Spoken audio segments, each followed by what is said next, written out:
शिरूर लोकसभा निवडणुकीमध्ये चुरस वाढल्याचं पाहायला मिळतंय। अमोल कोल्हे यांनी अभिनय क्षेत्रातून 5 वर्षांसाठी ब्रेक घेतलाय। जनतेच्या कामासाठी पुढील 5 वर्ष मालिका विश्वासून ब्रेक असं सुद्धा त्यांनी म्हटलंय। बातमी आपण पाहतोय पुण्यामधील शिरूरमधून।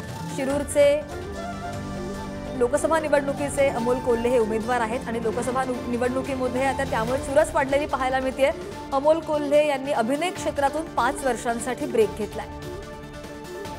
साठी लागणारा वेळ आणि त्याचबरोबर शिरूर लोकसभा मतदारसंघाने हे अनुभवलं की 15 वर्ष एका व्यक्तीला संधी दिल्यानंतर 15 वर्षात एकही मोठा प्रोजेक्ट आला नव्हता, परंतु अवघ्या 5 वर्षात हे एवढे प्रोजेक्ट्स हे आता अगदी मार्गी लागलेले आहेत। त्यामुळे हे प्रत्यक्षात येण्याच्या दृष्टीने वेळ देणं गरजेचं आहे आणि मालिका विश्वात काम करताना एवढा वेळ देणं शक्य नाही। त्यामुळे मालिका विश्वातून अभिनयाला हा नक्कीच पुढच्या 5 वर्षांसाठी का होईना पण ब्रेक हा द्यावा लागणार। मला माहिती आहे अनेक चाहत्यांची यामध्ये निराशा होऊ शकते, परंतु ज्या शिरूर लोकसभा मतदारसंघातल्या मायबाप जनतेनं हा विश्वास माझ्यावर दाखवण्याचं ठरवलेलं दिसतंय, त्या दृष्टीनं याबाबत निर्णय हा घ्यावा लागेल आणि 5 वर्षांसाठी का होईना परंतु मालिका विश्वातल्या अभिनयातून मला ब्रेक घ्यावा लागेल।